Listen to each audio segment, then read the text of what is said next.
Sabe, dentro da gente existe um equilíbrio bem delicado.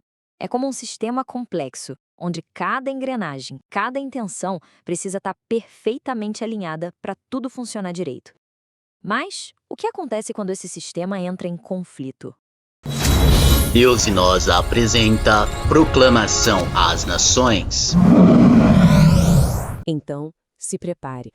Hoje, a gente vai mergulhar fundo na batalha talvez mais antiga e mais épica que existe. E não é uma luta em campos abertos. É uma guerra travada aí dentro, dentro de cada um de nós. A batalha pela verdadeira bondade, o confronto direto entre o espírito e a carne. Para a gente poder entender essa guerra, primeiro a gente precisa conhecer uma das forças em combate. A nossa fonte aqui descreve o tal do fruto do espírito. E olha que interessante. Isso não é sobre uma ação, mas sim sobre um poder que cresce de dentro para fora, alimentando uma natureza completamente nova. É basicamente um sistema de poder interior. E aqui estão os componentes desse poder, vindo direto de Gálatas 5:22. Tem amor, alegria, paz, paciência, amabilidade, fidelidade e, no centro da nossa análise de hoje, a bondade, ou, no grego original, agatocine. É aqui que a nossa história se aprofunda de verdade. E a raiz dessa palavra, ágatos, revela a sua verdadeira força. Não significa só ser bonzinho, sabe? A fonte define como uma bondade que vem de dentro, algo que é verdadeiramente útil, uma força que não fica parada. Ela é ativa, ela é benéfica na sua essência. Esse é o poder que está em jogo. E agora, o conflito central. Como em toda grande saga, as forças opostas se preparam para o confronto. De um lado, o espírito, cultivando o ágatos, e do outro, a carne. A fonte é bem clara sobre isso. Essa batalha não é opcional, é uma guerra constante.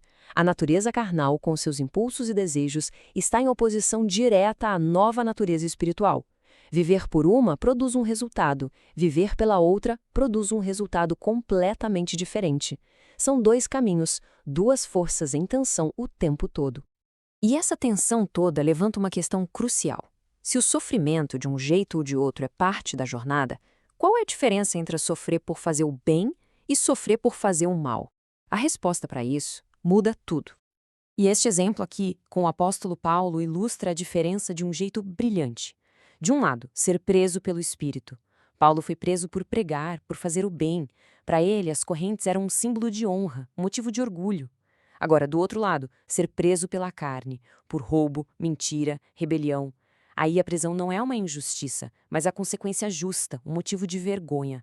A mesma situação, sofrer na prisão, tem significados totalmente opostos dependendo da natureza que levou até lá. Então o ponto crucial é este, capturado na frase de Paulo. Mesmo o corpo dele estivesse preso por um ato de bondade, a missão dele, a sua essência espiritual, isso ninguém podia conter. Na verdade, seu sofrimento honroso inspirou outras pessoas a serem mais corajosas. Isso mostra o poder do caminho do Espírito. Certo, então como é que a natureza espiritual se fortalece para essa batalha? Bem-vindos ao arco de treinamento. A fonte deixa claro que cultivar a bondade, o agathos, não é um estado passivo, é uma disciplina ativa. Viver pelo Espírito não é só evitar o mal. A fonte enfatiza que é um aprendizado contínuo, um desenvolvimento consciente. É preciso aprender a fazer o que é bom e que é justo. É um treinamento diário, uma escolha ativa a cada momento. E aqui está uma das regras fundamentais desse treinamento. A instrução é para quebrar o ciclo natural de retaliação, não pagar o mal com o mal. Em vez disso, a diretriz é buscar ativamente o bem, não só para os aliados, mas para com todos. É uma mudança radical de estratégia nessa batalha interna. A fonte também nos dá um guia de treinamento bem prático, tirado de Isaías. É um plano de ação claro. Primeiro, parem de fazer o que é mal. Depois, aprendam a fazer o que é bom. E então, a prática se torna específica. Tratar os outros com justiça, socorrer os explorados, defender os direitos dos órfãos e proteger as viúvas. Cada passo fortalece a natureza espiritual e enfraquece a carnal. E isso nos leva ao clímax da nossa análise. Toda essa batalha, todo esse treinamento se resume a uma série de escolhas. E cada escolha tem um peso e uma consequência da qual não dá para escapar. Cada decisão, cada palavra, cada ação é como alimentar uma das duas naturezas em guerra dentro da gente. A fonte diz que quem planta na carne colhe destruição, mas quem planta no espírito colhe vida. Não existe território neutro. Cada escolha fortalece um lado e determina o destino final.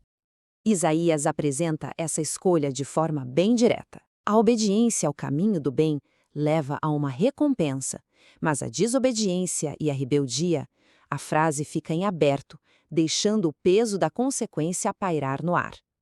A escolha é apresentada como a mais importante que se pode fazer. No final, tudo se resume a isso. Dois caminhos, duas naturezas, duas forças e dois destinos. A simplicidade desse número esconde a profundidade e a gravidade da escolha que todos nós enfrentamos. E assim, fica a reflexão final. Se a vida de cada um é a arena dessa batalha e a história está sendo escrita agora, qual lado está vencendo? A resposta define o próximo capítulo.